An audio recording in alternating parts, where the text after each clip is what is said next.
నమస్తే, welcome to our channel SR9 TV Telugu. నా channel subscribe చేయండి, లైక్ చేయండి, షేర్ చేయండి. వైజాగ్లో గాజువాకలో జగన్మోహన్ రెడ్డి గారు బుల్లెట్ల వర్షం కురిపించారు. తోటాలు లాంటి మాటలు సంధించారు. ఆ తోటాలు ఎవరికి దిగాలో వారికి సూటిగా సుత్తి లేకుండా దిగిపోయాయి. ఆయన ప్రయోగించిన పదజాలము ఎవరి అభిమానాన్ని గెలుచుకోవాలో వారి హృదయాలను స్పష్టంగా గెలుచుకోగలిగారు. ఎందుకంటే రాజమండ్రిలో జరిగిన సభలో మోడీ గారు జగన్మోహన్ రెడ్డి గారిని టార్గెట్గా చేసి విమర్శించారు. ఆ తర్వాత చంద్రబాబు నాయుడు గారు కూడా వ్యక్తిగత దూషణ చేశారు. ఈ వ్యక్తిగత దూషణ చేయటం వల్ల కూడా జగన్మోహన్ రెడ్డి గారికి మైలేజ్ని ఇచ్చింది, సింపతి పెరిగింది.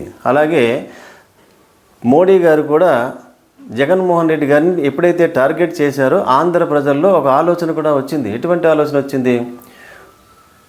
మన ముఖ్యమంత్రి ఒక్కడైనటువంటి జగన్మోహన్ రెడ్డి గారిని ఓడించడానికి ఇంతమంది కలిసి దాడి చేస్తారా అని ఒక సింపతి కలిగింది సామాన్యమైనటువంటి ఓటర్స్లో.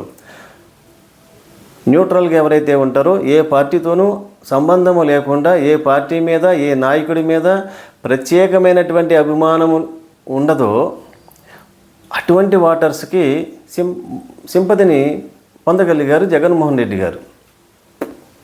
అందువల్ల జగన్మోహన్ రెడ్డి గారు సరైన దీటైన వాడి అయిన మాటలతోనూ పదాలతోనూ సూటిగా సుత్తి లేకుండా విమర్శించారు. నిన్న ఏమన్నారు? వైజాగ్లో 2014లో ఇదే చంద్రబాబు నాయుడు గారు, పవన్ కళ్యాణ్ గారు, మోడీ గారు కలిసి ఒక కూటమిగా వచ్చి అప్పుడు మనకి ఏమని హామీ ఇచ్చారు? ఆంధ్రప్రదేశ్ను అన్యాయంగా విభజించారు. అన్యాయమైన ఆంధ్రప్రదేశ్కు న్యాయం చేకూర్చాలంటే స్పెషల్ కేటగిరీ స్టేటస్ను లేదా స్పెషల్ స్టేటస్ను ఎన్డీఏ కూటమి అధికారంలోకి వస్తే ఇస్తామని మోడీ గారు ప్రకటించారు. తర్వాత ఎన్డీఏ కూటమి అధికారంలోకి వచ్చింది. అధికారంలోకి వచ్చిన తర్వాత కొన్ని నెలలు రాష్ట్రంలోనూ దేశంలోనూ అధికారాన్ని తెలుగుదేశము, బీజేపీ అధికారాన్ని కలిసి పంచుకున్నారు. అదే సందర్భంలో జగన్మోహన్ రెడ్డి గారు వైఎస్ఆర్సీపీ పార్టీ ఈ స్పెషల్ స్టేటస్ కేటగిరీ గురించి పార్లమెంట్లో ప్రశ్నిస్తూ ఉండేవారు. ప్రతిరోజు ఎందుకు ఇవ్వరు అని ప్రశ్నిస్తూ ఉండేవారు. కొన్ని సంవత్సరాలు అయిన తర్వాత ఒక్కసారిగా బీజేపీ ఆంధ్రప్రదేశ్కు స్పెషల్ స్టేటస్ ఇవ్వటము సాధ్యపడదని ప్రకటించారు. ఎప్పుడైతే ఆ ప్రకటన వచ్చిందో అప్పుడు చంద్రబాబు నాయుడు గారు దాన్ని వ్యతిరేకించకుండా స్వాగతించారు. ఎందుకంటే ఒక్క స్పెషల్ స్టేటస్ వల్ల అన్నీ వచ్చేవి, దానికి మించినటువంటి ప్యాకేజ్ ఇస్తున్న ఎన్డీఏ ప్రభుత్వం ఇస్తున్నారు కాబట్టి వారికి ధన్యవాదాలని ప్రకటించారు. అదే సందర్భంలో వైఎస్ఆర్సీపీ పార్టీ పార్లమెంటు సభ్యులు రాజీనామా చేయటం వల్ల ఎక్కడ ప్రచారంలో ముందుకెళ్ళిపోతుందో వైసీపీ అని ఆయన భావించి వెంటనే ఎన్డీఏ నుంచి బయటకు వచ్చి మోడీ గారి మీద ఎదురుదాడి ప్రారంభించారు చంద్రబాబు నాయుడు గారు. అంతవరకు బాగుంది. 2019లో ఎలక్షన్స్ సమయంలో మోడీ గారు ఏమన్నారు? చంద్రబాబు నాయుడు గారిని పోలవరాన్ని ఏటీఎంగా మార్చుకున్నారు చంద్రబాబు నాయుడు గారు. ఆయన చేసినటువంటి అవినీతి ఈ దేశంలో ఇంకెవరూ చేయలేదని స్వయాన దేశ ప్రధానమంత్రి మోడీ గారు విమర్శించారు. కానీ రాజమండ్రిలో వచ్చేటప్పటికి ఏమంటున్నారు? మళ్ళీ 2024కి మళ్ళీ చంద్రబాబు నాయుడు గారు, మోడీ గారు, పవన్ కళ్యాణ్ గారు కలిసి ఒక కూటమిగా ఎలక్షన్లో పోటీ చేస్తూ జగన్మోహన్ రెడ్డి అవినీతి ముఖ్యమంత్రి అని ప్రకటించారు ప్రధానమంత్రి గారు. చంద్రబాబు నాయుడు గారికి కితాబు ఇచ్చారు. ఆయనంతా తెలివైన ముఖ్యమంత్రి నాయకుడు ఇంకెవరు లేరని. ఎప్పుడైతే మోడీ గారు జగన్మోహన్ రెడ్డి గారిని విమర్శించారో ఆంధ్ర ప్రజల్లో కూడా ఒక సింపతి వేవ్ స్టార్ట్ అయింది నిన్నటి నుంచి. అయితే జగన్మోహన్ రెడ్డి గారు అదే వైజాగ్లో గాజువాకలో ఘాటైన పదాలతో విరుచుకుపడ్డారు. ఏమన్నారు? మీరు ముగ్గురు కలిసి, అంటే మోడీ గారు, చంద్రబాబు నాయుడు గారు, పవన్ కళ్యాణ్ గారు ముగ్గురు కలిసి 2024 ఎలక్షన్స్లో పోటీ చేస్తున్నారు కదా, ఈ రాష్ట్ర ప్రజలకు ఏమైనా హామీలు ఇచ్చారా? ఈ దేశ ప్రధానమంత్రి మోడీ గారు ఆంధ్రప్రదేశ్కు స్పెషల్ స్టేటస్ కేటగిరీ ఇస్తామని ఏమైనా ప్రకటించారా?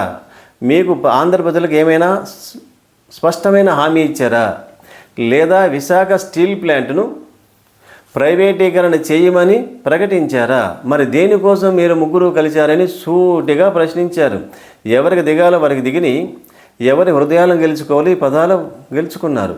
ఇంకా ఏమన్నారంటే జగన్మోహన్ రెడ్డి గారు, ఎన్డీఏ ప్రభుత్వము విశాఖ స్టీల్ ప్లాంట్ని ప్రైవేటీకరణ చేయాలనే ప్రయత్నం చేసినా ఈ 5 సంవత్సరాలు ఈ స్టీల్ ప్లాంట్ ప్రైవేటీకరణ జరగకుండా ఆగిందంటే దానికి గల కారణం మీ బిడ్డ జగన్మోహన్ రెడ్డి ముఖ్యమంత్రిగా ఉండటం వల్ల నేను అంటే జగన్మోహన్ రెడ్డి గారు ఈ స్టీల్ ప్లాంట్ను ప్రైవేటీకరణ చేయటానికి అంగీకరించలేదు కాబట్టి ఇప్పటి వరకు ప్రైవేటీకరణ జరగకుండా ఆగి ఉంది.